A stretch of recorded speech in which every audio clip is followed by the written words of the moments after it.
modernizing an outdated zoning code, a tour of Germantown, and encouraging tree planting where we need it most. All that and the latest news coming up next on Montgomery Plans.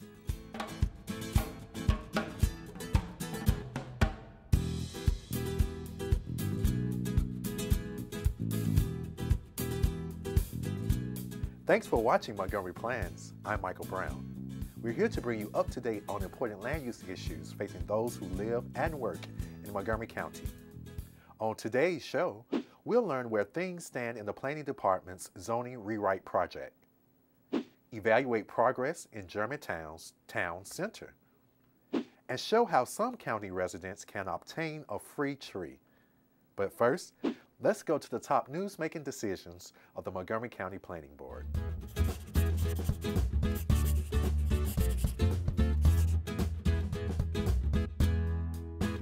Welcome to Plans in the News. I'm Susan Kennedy. Planners have completed their scope of work for a limited master plan amendment for the 10 Mile Creek watershed in Clarksburg. The amendment is designed to determine how to best achieve the current master plan goals for the town center district while protecting the 10 Mile Creek watershed. The master plan for Clarksburg was originally approved in 1994. Planners recognized then that the area was a headwaters for many streams that needed to be protected. 3 stages of development moved forward and were completed by 2008. But a decision whether to open up this last area for development is the issue that confronts planners now. They were asked by the County Council to revisit the 10 Mile Creek area and issue new recommendations in a year. Some people feel that given the advances we've made in protecting water quality through various best management practices, that we should be able to come up with a plan where we could allow some growth to go forward. Others feel this area is just too sensitive. So we really hope to go in, again, using outside consultants actually go in and monitor some of the water quality, see where we are today, look at the new practices that are out there, look at the zoning that had been put in that original master plan, and see if we can still manage to achieve both aims. I think the key thing is that our scope represents a balanced view. We're not coming into this with preconceived notions of, are we going to veer in the direction of supporting maximum development or supporting no development at all? I think the scope does reflect that we're going to be looking at this thing with an eye towards maintaining that balance point.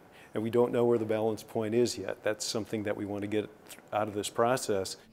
According to the master plan, the area west of the creek was designated for rural and agricultural uses, while some of the east side properties were slated for development with reduced densities closest to the headwaters of the 10 Mile Creek. Planners have been regularly monitoring the water quality in the 10 Mile Creek since development in Clarksburg began. This stream feeds the Potomac River and supports fish and other wildlife. We saw it go from excellent to fair, and that got people concerned. And when they looked at it, one of the decisions that was made was, well, a lot of the sedimentation ponds that had been put in place for some of the other development in stages 1, 2, and 3 had not yet been converted into real stormwater management facilities, so that might have had some effect. And in fact, in 2010, monitoring showed that the water quality had in fact improved somewhat. So that really gave some credence to the idea that maybe we just hadn't waited long enough. Planners have met with and will continue to solicit feedback from residents to hear their thoughts about the plan. Ensuring citizens have the amenities and infrastructure they need while protecting the 10 Mile Creek is key to the success of this next phase. You go back to the 1994 plan, it envisioned Clarksburg not as a corridor city but as a corridor town. To me, that suggests some blend of residential and employment uses. So that's one of the things that we're going to be looking at as we review the 94 plan and put it into the context of today. So we'll continue working with an environmental consultant. We'll have them again look at the different, not just the 10 Mile Creek, but also Seneca Creek and some of the other creeks around there, and have them assess what they think the future prognosis might be for these if development is allowed to continue, at what level development might be allowed to continue, so that we can make some recommendations as part of this new master plan. The schedule for the amendment is an aggressive one. Planners hope to have it ready to deliver to the County Council by next fall. A sweeping redevelopment project for the 35-year-old White Flint Mall is one step closer to reality. Planners have approved a sketch plan for a mixed-use development project on the 45-acre mall site. For more than 3 decades, the White Flint Mall has been a key retail destination along 355 in Rockville. New plans for White Flint aim to transform the aging mall into a pedestrian-friendly mixed-use development with public amenities and green space. Along Rockville Pike, you'll have primarily residential uses with ground floor retail or second floor retail. You also have a hotel will also be on the pike. And then on the interior portion of the property, you'll have more residential development, more commercial development. And then on the edges of the property, you'll have a local park and then lower scaled multifamily residential development. The White Flint Mall property is located in the new commercial residential zone. The development will front Rockville Pike and the eastern part of Executive Boulevard, which will be extended onto the site. A hotel is planned along Executive Boulevard, as are offices. There will be mid-rise and high-rise multifamily buildings as well. You have 45 acres and approximately more than half of the site is surface parking. So taking that surface lot and really utilizing more development, providing more places for people to live, people to work, and then providing public amenities that really support the type of development that's envisioned within a sector plan and what this sketch plan is sort of providing for the future. In all, the mall will be replaced with more than 5 million square feet of new development, including 1 million square feet of office space, 1 million square feet for retail, and nearly 3 million square feet of residential space, essentially creating a brand new town. One of the things that we try to work with the development team is to really get a good phasing plan. So you wouldn't deliver 1 million square feet of office at one time, but to figure out in phase 1 where the improvements that are necessary to support that amount of development. So the phasing is obviously critical towards the redevelopment of this site, and it will take several years for it to completely go from what it is today into something that's different. The plan calls for more than 2 acres for the White Flint Neighborhood Park. There's also an elementary school that's proposed to serve as a community gathering place for families from established and future residential development. In the end, Yearwood says this plan carries out the vision for smart growth here in Montgomery County. White Flint does provide an opportunity to really take advantage of the 160 plus acres of surface lots that are existing today and really begin to redevelop that land area into the highest and best use. The highest and best use is not the surface lots, but really mixed use development that the plan calls for. The Planning Board is in year 3 of its zoning rewrite project, intended to create a planning tool that ensures Montgomery County will meet the needs of its growing population. It's a big project and one that relies on input from the public. Here's Valerie Burton with more.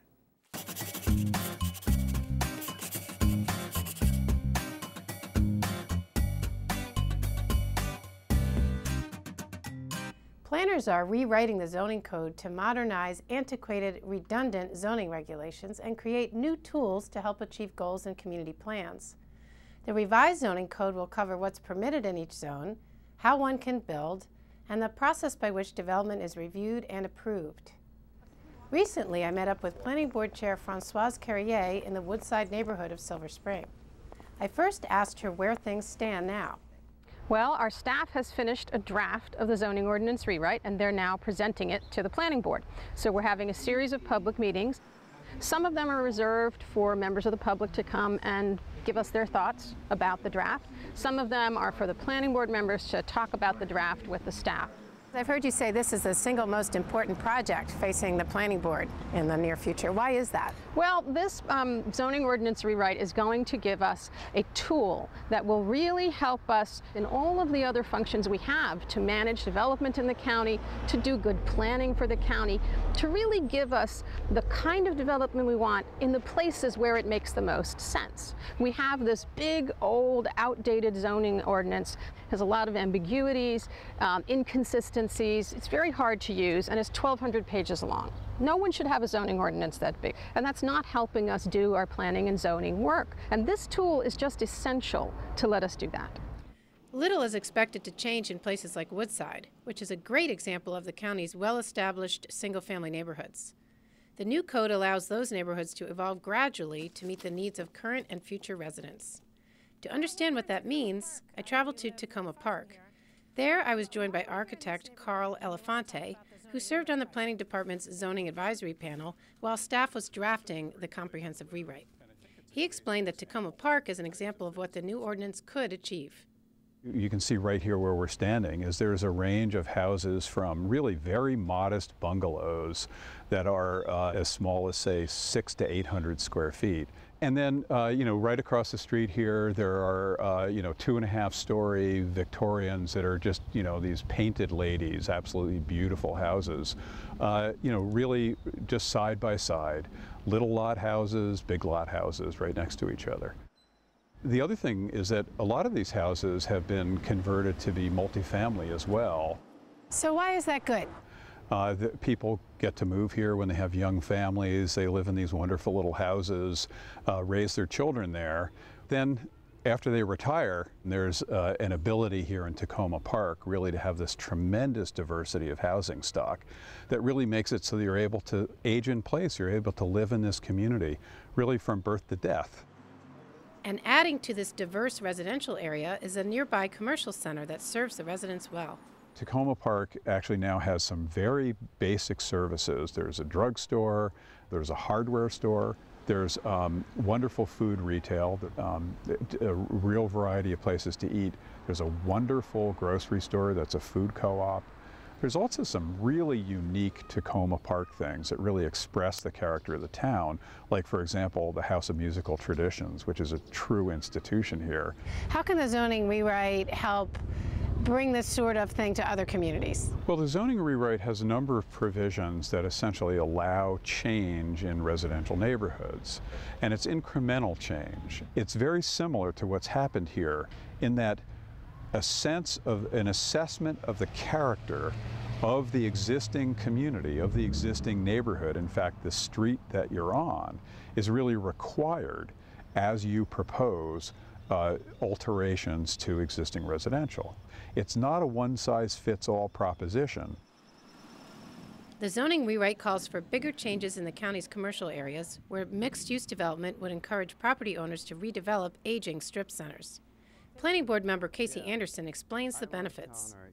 It means that there's more activity around the clock, or at least 18 hours a day, hopefully. So if you have people who are around at lunchtime because they work here, then maybe another set of people lives here, they come home, they go out to dinner. It helps the retail economy. It also makes it a more attractive and appealing place to live because you can justify making the investment in amenities if they serve more people around the clock, as opposed to a central business district that would only really function during the day, or a residential area that really only has activity at night. The zoning rewrite draft would require developers to provide less parking and encourage structured rather than surface lots. Here in the Long Branch community of Silver Spring, we can see why this is necessary. Well, we could have picked any number of strip shopping centers in Montgomery County, but this one is as good as any to show how much parking we have relative to how much actual development is there supported by the parking. If we look at the giant supermarket over here, you can see that there's several times as many acres of parking as there is actual store. On the other side, abutting Flower Avenue, we have a retail strip center with some restaurants and other small stores. They have their own parking too. They don't share it. We're standing on the parking lot of the farmers market. That's a third parking lot that's almost never full. So one of the things we're trying to do with the code is to reduce the parking minimums, but also create incentives to build structured parking, again, to reduce the footprint to make the area more walkable and have less surface water runoff and pollution that's created by all that asphalt laid out in one place, and also to share parking. So they may be able to use the same parking and you don't need to have 3 sets of parking for 3 different uses, none of which is really fully utilized. Mixed-use zoning can also help recharge areas that need a facelift, places like South Silver Spring. That's where I found Dan Reed. He's a planner, designer whose popular blog, Just Up the Pike, looks at development issues in the East County. I asked him what sort of things new zoning could do to help this area. Part of the issue is that there just aren't enough people living down here, and one of the things that could really help South Silver Spring is more housing, like this building behind me here, and more retail and institutional amenities to get people to come here from downtown Silver Spring and other areas, so they feel like there's more of a destination here and a reason for them to come, because right now there's just not enough down here. So we definitely need more great local businesses, more great local shops and restaurants, and more institutional amenities like the Montgomery College Performing Arts Center. So Dan, I know that Crisfields is a local institution. It's been here for decades. It's down here in kind of the quiet part of Silver Spring. What do you think could be done through the zoning rewrite and other planning tools to help increase business for places like this? Well, one thing that could really help small businesses is just getting more customers. They need to be able to get here. And one way we can do that is by having better sidewalks with street trees and plantings and benches that can help draw people from downtown Silver Spring. And it would also help to have more people living in the immediate area too. So more housing and different types of housing can attract all different kinds of people to come live in South Silver Spring and be within close reach of great businesses like this. Dan, we're coming up on this great space in South Silver Spring that's called Arts Alley. Tell us a little bit more about that. What's intended here? Well, Arts Alley is one of a series of pedestrian linkages that was designed and built by the county a few years ago to help break up some of the big blocks here in South Silver Spring, make it easier for people to move around, and to create more exciting sort of public space environments that people may want to feel comfortable walking and gathering in. They envision shops and galleries and restaurants and cafes spilling out into the street here and creating a real lively urban atmosphere, but it just didn't work for a variety of reasons. And one thing the zoning rewrite can do to help fix that is by providing more housing opportunities in South Silver Spring so more people can be living here and walking through this space, and more retail options so that businesses can come here and locate and create that real lively urban atmosphere that people wanted from Arts Alley, and so the space can really pop. Better sidewalks, street trees, and pedestrian linkages are just a few examples of public benefits that the new code proposes to expand throughout the county. Françoise Carrier says there are many more that developers can choose from. Well, there's a long list, and there's several categories of them. The zone requires people to choose from each category so that we get a variety of public benefits. Some of them are things that affect the layout of the site to make sure that it's going to be attractive and compatible. Some are very big things, like contributing land or money to a public facility, such as a library, or a bike share station, which is a new thing the county is really working on. It's a very exciting initiative.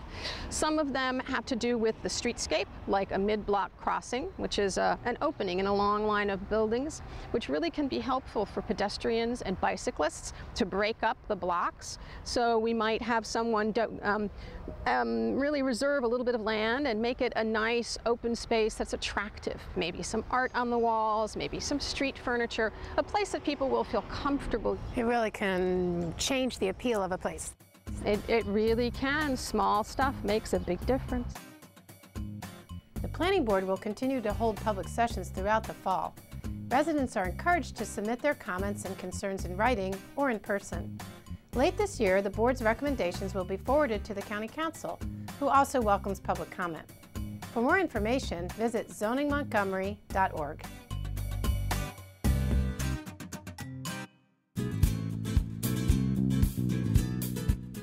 Coming up in Around Town, we'll take you to Germantown to show you an example of successful planning.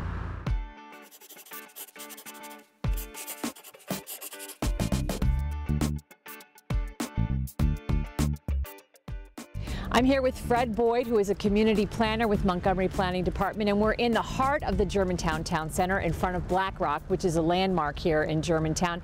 What is working here in the Germantown Town Center? Germantown is a particularly dispersed area. If it was a municipality in Montgomery County, it would be one of the largest cities in the county. There are about 90,000 people who live here. And it really didn't have a central place. It was really oriented towards the car, so there were shopping centers with grocery stores and there were lots of parking lots. What the last master plan attempted to do was craft a place where you could work, where you could have recreation, where you could do all of the things that people who live in the somewhat dispersed neighborhoods like to do. The key thing to look at if you walk down Century Boulevard, and it is called a boulevard even though, as you can see, it's a tad more intimate than most boulevards are, is that intimacy. This is a narrow street. This street does not make you feel small. Fred, this is really what we're trying to accomplish here in Germantown, isn't it? This nice wide sidewalk, tables where folks can eat. There are two things that are going on here on Century Boulevard. One is what planners like to call a continuous street.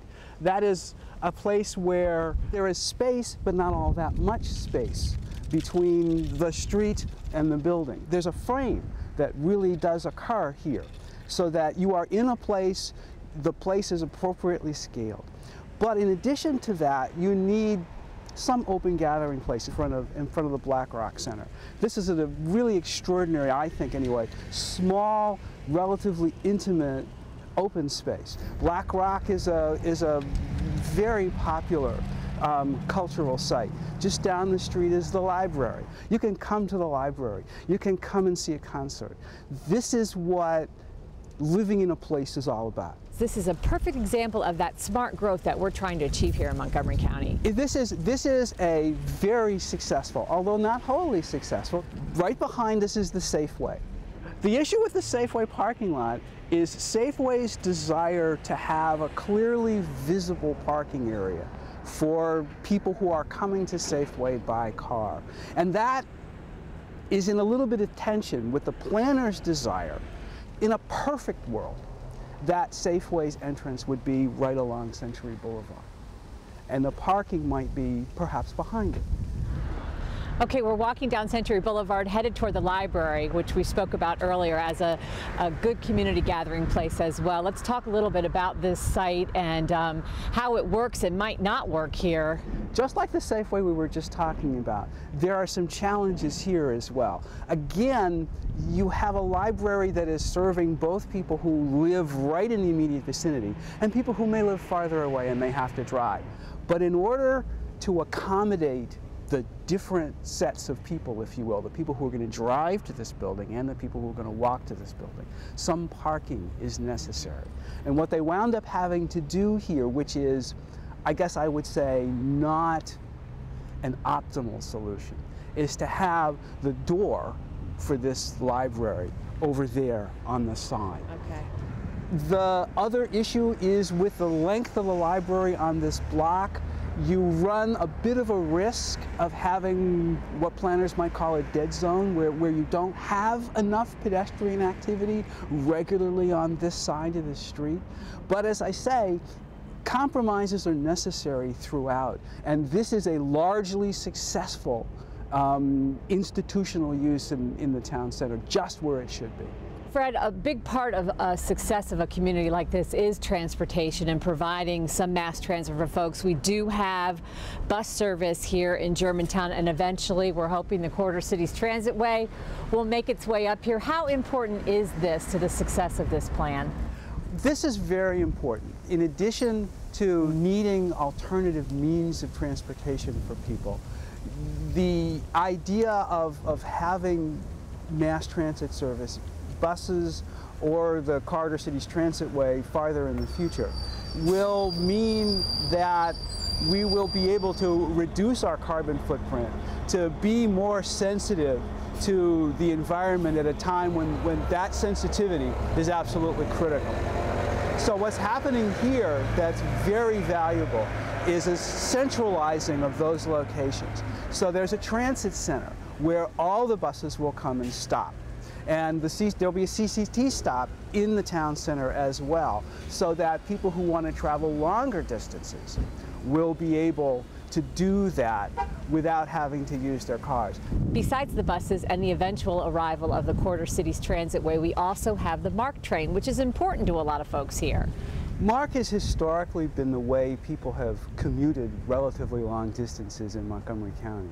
But the interesting thing about MARC is that it no longer essentially goes to where the main body of the people are in this part of Montgomery County. That's the reason the MARC station is away from this town center. But it's important to recognize that that's the original method of transportation. But it's also historic Germantown. There's some lovely houses. There's a beautiful little bank down there that is from the original little hamlet, little crossroads of Germantown that grew up around the station. And at the same time, it's an important vehicle for people to travel into town, as they used to say. Fred, I want to thank you so much for this overview of Germantown and how this plan is working out for the community. And that's going to wrap up this edition of Around Town. Thanks for watching, and maybe next time we'll be in your neighborhood.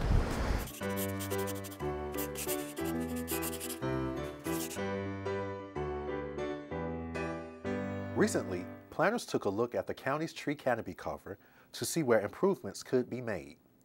The analysis found that there are significant fewer trees in our down county urban neighborhoods than in other areas of Montgomery County. So environmental planners are being proactive. Here's Susan Kennedy with more. Downtown Silver Spring should look a bit greener in the coming years. That's because the planning department is giving away free trees and 2 years' worth of maintenance to qualifying property owners. So what we want to do is increase the total urban canopy so that when you look down from an aerial photo, you actually see no gaps in between the trees. You see tree canopy only. So what we're trying to do is fill in the gaps. And in an urban area, we don't have that many places that are prime, ready to go for planting. But if you look here, you can see that there's a ready planting bed, and we could plant trees. We could maybe plant 3 or 4 trees in this area, and that would shade the sidewalk, create a more desirable location so people would actually feel more comfortable walking up and down, or bicycling, running, doing activities on these sidewalks. Well, we did do an analysis of the entire county looking at canopy. If you look around, it's not very inviting, and in warm weather it is actually oppressive and uncomfortable. But if you could imagine planting trees even in these empty parking lot islands around the perimeter, think of large canopy trees that could turn a parking lot into an area that's actually pretty inviting. Shades of Green is a pilot program that is paid through the Forest Conservation Fund, which is made up of contributions paid during the development process as compensation for tree loss. We love trees! By partnering with property owners to plant trees, planners hope to not only beautify urban districts, but also to benefit the economy. It's proven that people like to linger where there are trees, and so if you have shops close by, people will stop and buy, or if you have a cafe, they like being around a tree, so they'll stop for a cup of coffee. So there are economic benefits as well. The program will make its start in Silver Spring and eventually end up in Montgomery Hills and the Wheaton Central Business District. In this first phase, planners hope to plant at least 24 trees on public and private property. Private property owner has a site that they feel may be suitable, might be a grass plot area, and has a planting depth of a reasonable amount, then we'll come out and look at the site and determine whether or not the tree has a chance of surviving. Visit our website at montgomeryplanning.org for complete, up-to-date planning information in Montgomery County. There, you'll find ways to access the Planning Department's many services. You can check out our blogs, see what's going on, submit feedback, and follow us on Facebook. Well, that does it for this edition of Montgomery Plans. Join us again next time when we bring you more on the issues that affect quality of life here in Montgomery County. I'm Michael Brown. Thanks for watching.